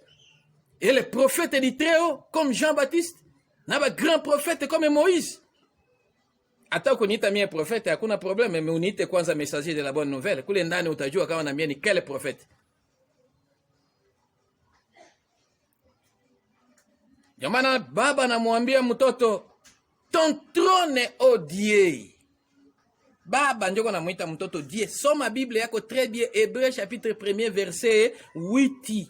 Dieu ya majuscule kuswahili Mungu ya kabambi. Baba njoko namuita mtoto kiti yako o Mungu Dieu. Et éternel. Kiti yako iko ya milele na milele. C'est-à-dire mtoto ataishi milele na milele. Le sceptre de ton règne est un sceptre d'équité. Règne yako haina mwisho, règne ya Jésus haina mwisho. Mais règne hapa batu bengine iko inamalizika, abayulikane tena. Tu as aimé la justice. Unapenda sheria sana, we mtoto yangu. Et tu as haï l'iniquité. Na unakatala zambi. Jésus apendake zambi, madawa ya asili, bufumu apendake hayo. Uko na muingiza madawa ya asili, mai, mafuta na bufumu kukazi ya Yesu. Kama unatumika na mafuta na mai na bufumu, acha jina ya Yesu tukuite nganga kisi mbalamoko makambo esila. C'est pourquoi, oh Dieu. Père anaendelea kusema c'est pourquoi, oh Dieu, mon fils Dieu. Ton Dieu t'a oint digne. Ton Dieu t'a oint, ton Dieu t'a oint, oh Dieu, ton Dieu t'a oint. Jésus-Christ c'est notre Dieu. Père éternel, on va Dieu, ton Dieu t'a oint. Si Jésus est notre Dieu, maintenant le Dieu de notre Dieu c'est qui? Devoir. Ne pas dire pas les chines. Hébreu, chapitre 1er, verset 8. Père éternel a mwambia Jésus, c'est pourquoi, oh Dieu. Donc le Dieu ule wa kwanza ni Jésus. C'est pourquoi, oh Dieu, ton Dieu t'a oint. Ça le Dieu de Dieu. Le Dieu de Dieu c'est qui? Unakuta pe kuna kwa Dieu mbili. Ah, révélation. Tuko kufuno, tuko ku révélation. Peuple leo dunia leo biko natafuta révélation. Ile ni révélation parole ya Père éternel. Kama ikakuvulunga na poser question takupatia jibu ku privé. Na ba enseignement ingine en privé. Enseignement inakuya zaidi. 9e valeur ya Jésus-Christ Emmanuel. Jésus-Christ Emmanuel. Ah. Jésus-Christ Emmanuel est confirmé par les cieux. Cieux, les saints et les anges des cieux. Mbinguni, bamalaika, batakatifu, bana mu confirmer, les archanges, bana mu confirmer Jésus, asema iko Mungu. Kama wewe kumuita Mungu, si bamalaika biko namuita Mungu. Itamufani, itamubadilisha, haitamubadilisha hata ndio ukasema haiko Mungu, ndio atatoka kukiti yake, na kupouvoir yake. Baba yake shamuita Mungu, bamalaika bamuita Mungu, mbinguni yote biko muita Dieu. No, mwache utia fasi na mtu mwenyewe iko na yote ya maisha yako. Akakutingizia hata kilole isai inaisha. Ile bitu kuna divuna nao pale mitukari, makuta, manyumba, iko bitu ya dunia, ikakukuta leo, abata kuzika hata na $100 kuposhi. Wala kuparcele yako abata tia kaburi. Na nguo nyoko nayo abata kupatia, abata kutafutia nguo ingine na bashok, sima siku hata basulie bata bazike nayo bilatu. Bata kuzika na bashok na bagan. Na unaenda kunyumba ya kubanana yenyewe utadigeuza. Unazama ndani ya bulongo na unapotea. Uko najifunia bitu yote na bakia watu ya dunia bakia banacheza naye. Uko nashindwa kuinvestire kwa Mungu. Le Dieu véritable Jésus-Christ. Nakupenda sana baba yangu wa mbinguni pamoja na Père éternel. Merci kwa neema kabambi mnanipatia kui dunia na protection, benediction, encadrement, orientation na neema ya mbinguni mpaka kudunia pamoja na batoto yangu bebi kuna mie pamoja. Ndiko na neema ya kipekee kusiku ya leo. Na we mwenye utatupenda uko ndani ya neema ya Baba alitupatishia kusiku ya leo. Acha ubarikiwe itika amena ya kabambi kule kwenye uko na uko nanisikia ku radio sawa vile ku television. Valeur ya Jésus Christ confirmé na ba malaika kama ni Mungu wa kweli. Pale tuko ku Matthieu. Ba malaika banamukonfirme. Ba malaika banamukonfirme kama iko Mungu, banaitika. Les archanges, tena kwa ba malaika ovyo, les archanges banaitika kama iko Mungu. 1:23. Malaika naitika kama iko Mungu. Voici, angalia, la Vierge sera enceinte. Malaika anasema atabeba mimba, mwanamke Vierge Marie atabeba mimba. Elle enfantera un fils. Atazala mutoto. Et on lui donnera le nom d'Emmanuel. Ule mutoto mumuite Emmanuel. Bwana tia anaanza kutaja jina Emmanuel ni malaika, Archange Gabriel. Asema mtamuita jina Emmanuel. Ce qui signifie maana Dieu yake avec nous. Dieu pamoja na batu ya dunia. Archange banamuita Jésus Dieu. Ba malaika banamuita Dieu. Kama wewe kumuita Mungu inataka kutufasie nini?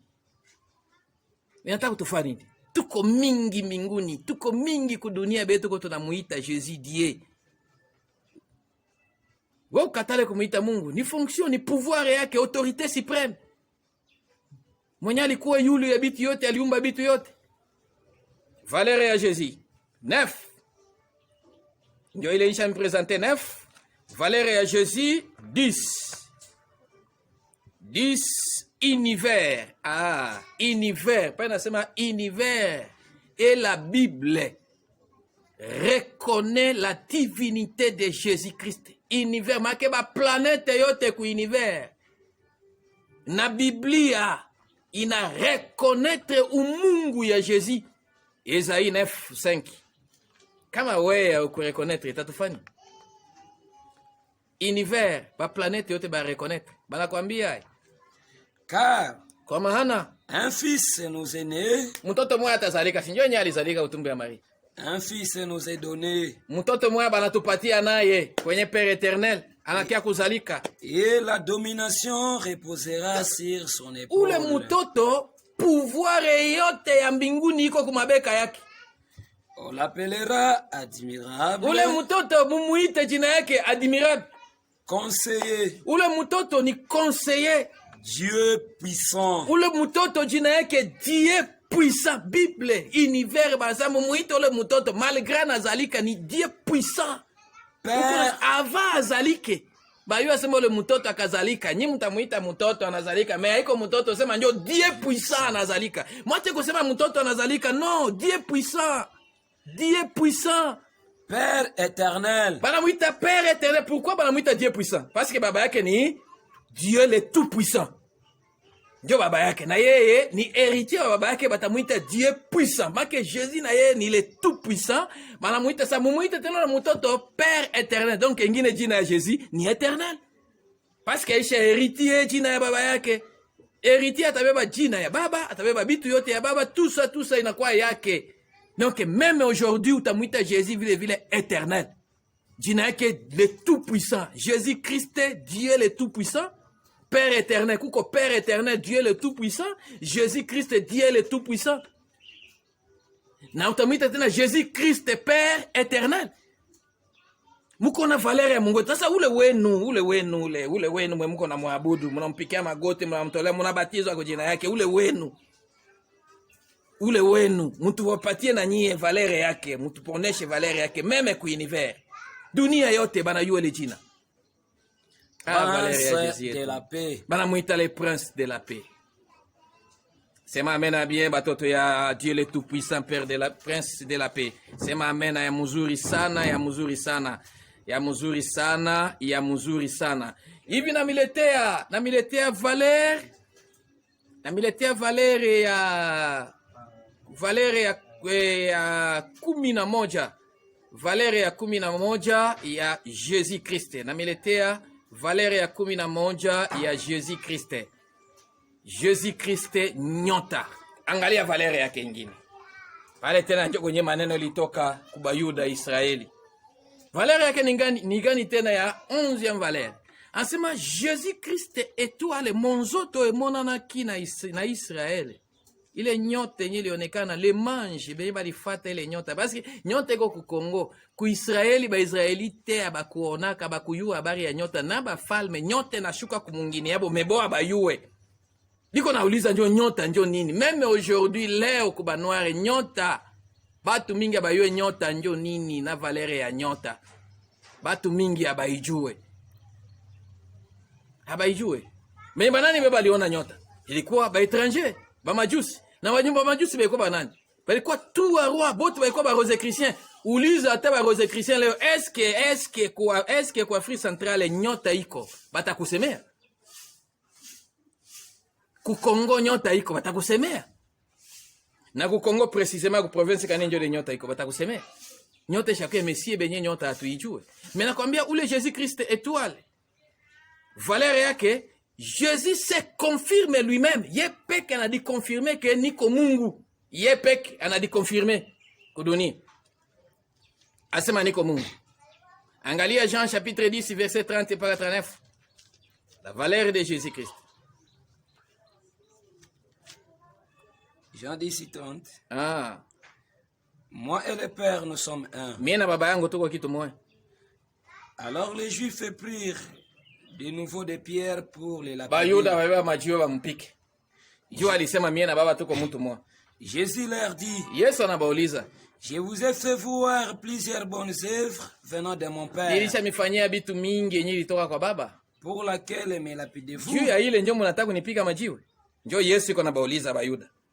Les Juifs lui répondirent, Bayuda balamujibia Jésus, ce n'est point pour une bonne œuvre que nous te lapidons, atukupika majiwe juu ya bitu ya mzuri uko nafoka fa bitu ya bien. mais pour un blasphème. Tunakupika majiwe juu uko na zarau Mungu wa mbinguni Père éternel na mtukana Père éternel.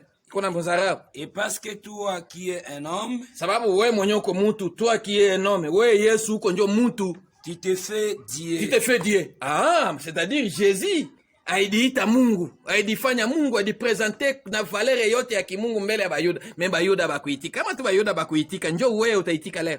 Wewe mwenyewe kumuona kata. Benye balimuona na bakaona maevre yake bana katala kumuitika. Benye baliona nyota bakaona na bamanji. Bakatala kumuitika. Njoo wewe mwenyewe kumuona ka Yesu utaitika. Hata ukuitika na kuangalia. Sio sefana wewe discussion.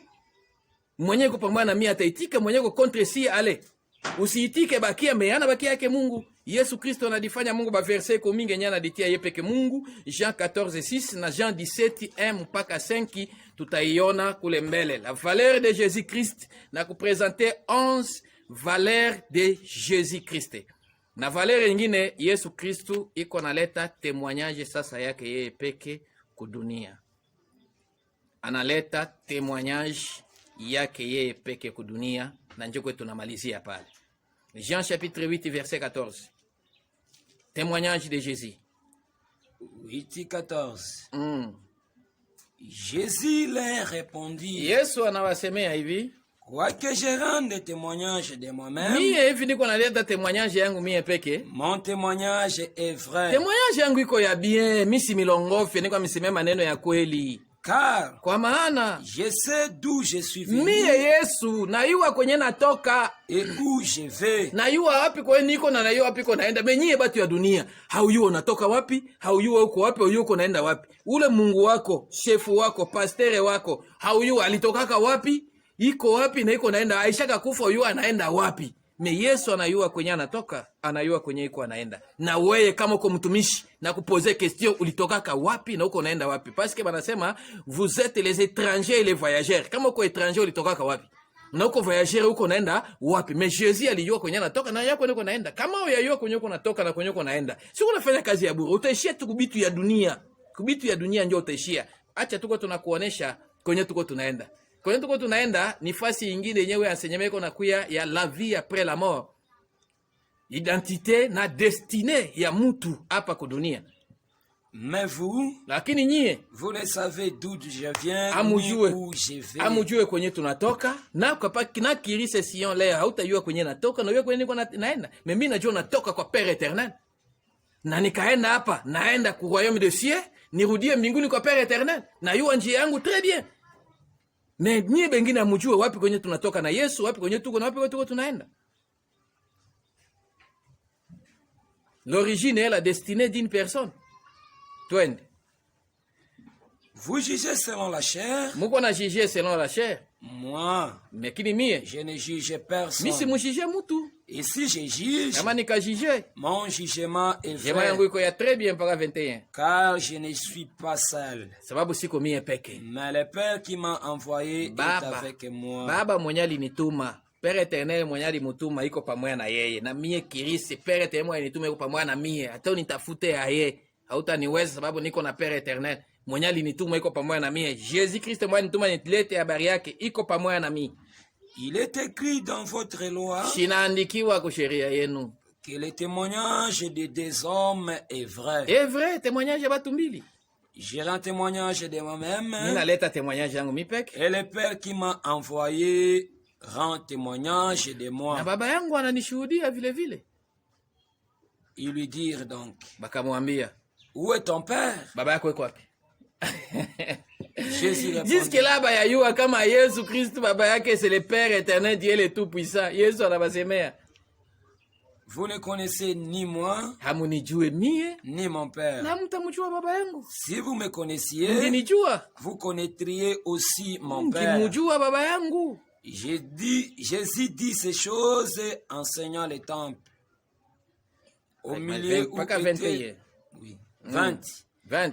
Jésus dit ces choses enseignant dans le temple, Iko nafundisha ku temple au lieu où étaient les trésors. kwenye trésor ilikuwa. Et personne ne le saisit parce que son heure n'était pas encore venue. Okay. Jésus leur dit encore, Yesu akasema, je m'en vais naenda, et vous me chercherez mutanitafuta, et vous mourrez dans votre péché. mutakufa ndani ya mazambi yenu. Nyibe Mungu anitumikia na zambi, mutakufa, ukakufa tu na zambi. Et vous ne pouvez venir où je vais. Amutafikaka kule kwenye mie naenda. Ata utumikie Mungu mondele kane ukakufa na zambi, hautamuona Yesu na hautafika kule kwenye Yesu anaenda. 24. 24. C'est pourquoi je vous ai dit Nyuma anamisemea, que vous mourrez dans vos péchés. mutakufa ndani ya mazambi yenu.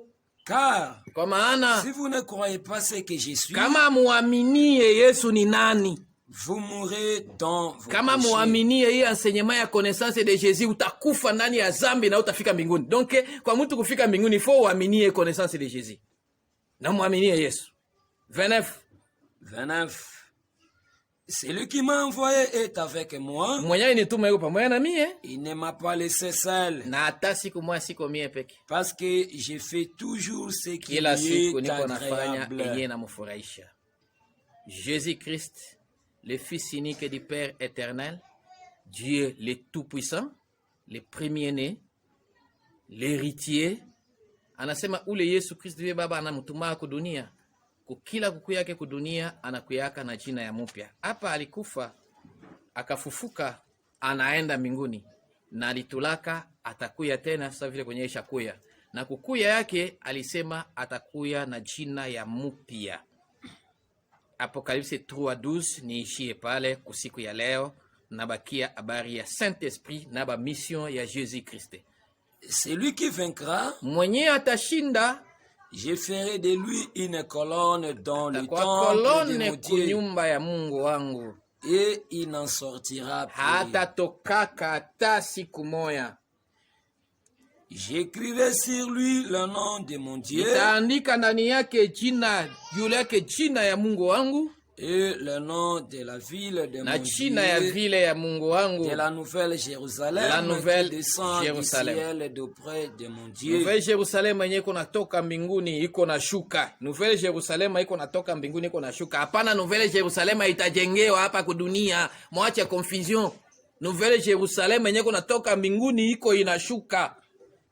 Et mon nom nouveau, Ainsi que mon nom nouveau. Moi, Jésus, ainsi que mon nom nouveau. Niko kwa Apocalypse chapitre 3 verset 12. Atakuwa kolone kunyumba ya baba yangu, nitaandika jina ya baba yangu. Ile jina ya kutia. Nitaandika jina ya vile ya baba yangu yenye natoka mbinguni iko na shuka kwa ule mtu. Nouvelle Jerusalema jina ya yule mutu na njo jina ya ile vile, na nitaandika tena jina yangu ya mupya enye mutaikuta kwa ule mutu, ainsi que mon nom nouveau. Yesu iko na jina yake ya mupya enye anaandikiwaka, enye najulikanaka kukila periode enye atakuwa nakuya kudunia, voire même Père éternel. Sanya alikutana na Moize, anamwambia sema ku Israeli. Moize anasema nitampresente kujina kana sema Abrahamu, Isaka na Jacob nijua kujina ya tout puissant, mais wewe uende na mie unipresente ku Israeli kujina ya éternel. Mais Bob alikuta bana nijua kujina ya tout puissant. Donc jina ya mupya inakuwaka na jina ya Jésus Christ, jina ya mupya inakuwaka. Tukasema nyota ni jina yenyewe ilijulikana tangu zamani, na majina yake iko nakuya di jour au jour, ma non nouveau ya Mungu wa mbinguni. Merci kwa wote mwenye alisikia ujumbe ya connaissance de Dieu véritable. Leo tuko ku 3e partie ya la divinité na valeur ya Jésus Christ, enye nabakia partie ya mwisho ya valeur ya Saint-Esprit. Tumujue Saint-Esprit par rapport na vile kwa bato banamuonaka kama ni ndeke au ni mpepeo.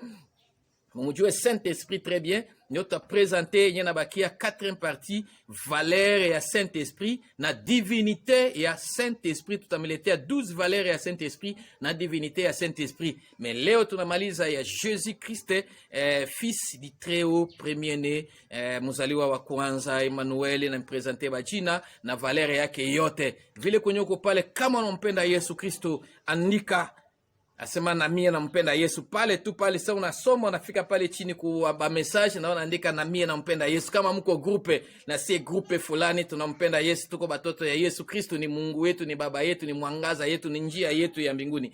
Mnaandika pale, tafahamu mzuri. Kamata pia hii enseignement, partager ayo ifikie bale batu webi kona muzarau Mungu wetu. Partager na mudiabone, musabone, sababu kama ukadiabone unakanyaka pale, unadiabone pale kwenye bandika abonnez-vous, unadiabone unapik na kanyaka tena pale kukengele ili ya mzuri, sababu ba enseignement yote itakuwa usikwe unaikosa. Partager kwa njia mbalimbali, télécharger na utia ya tamu audio, musikie kwa radio partout kwenye mko uko autorisé kufanya vile bitu yote, sababu ni message ya Mungu wa mbinguni, haiko ya uficho, ifikie batu yote ya kudunia.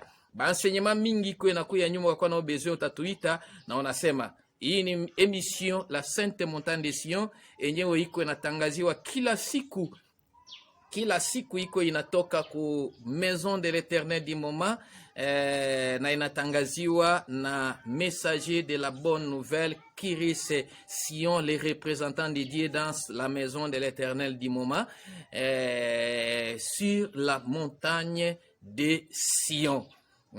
Adresse yetu kubenye biko mbali, adresse yetu ya Maison de l'Éternel du moment na Sainte Montagne de Sion, ni ku Afrique centrale, parmi le peuple Kushi. Parmi les peuples Kushi utakuta kwa Afrique centrale ku pays moya yenyewe inakatiliziwa na mitoni sillonné par les fleuves. Ukafika pale utakuta unatafuta province moya de la Chopo, na unaenda zaidi ku province ya Chopo utatukuta ku ville ya Kisangani, précisément commune Kabondo, 18e avenue ku croisement na 18e na 8e trans. Utakuta pancarte banandika pale la Maison de l'Éternel du moment au nom de la Sainte Montagne de Sion. Unauliza le messager de la bonne nouvelle iko wapi, utauliza représentant de Dieu dans sa maison, dans la Maison de l'Éternel iko wapi, tutaonana. Ba numero ya telefone iko ku WhatsApp, iko pale, mtaipata ku WhatsApp 085 plus 243 85 936 44 71 85 936 44 71. Unaanza na plus 243 82. Ile ni ku WhatsApp. Ku appel au ba message ni 082 33 17 360 082 33 17 360. YouTube unaandika Grand Prophète Kiro Sion, na ku Facebook andika Kiro Sananda Sion, na unaandika ku groupe ku Facebook groupe ya Maison de l'Éternel Timoma, na groupe ya pili iko ya Nouvelle Jerusalem. Tunasema Mungu abariki mwana tusikia na mwenye kupenda ujumbe. Neema Mungu atupatie kufinyike, we mwenye utakuwa pamoja na sie, ile neema kufinyike. Endelesha kuomba, endelesha kupartager, kuita, kuuliza, na maenseignement mengine iko nakuya nyuma sasa hivi hapa. Tunasema Baba yetu wa mbinguni amibariki. Chao.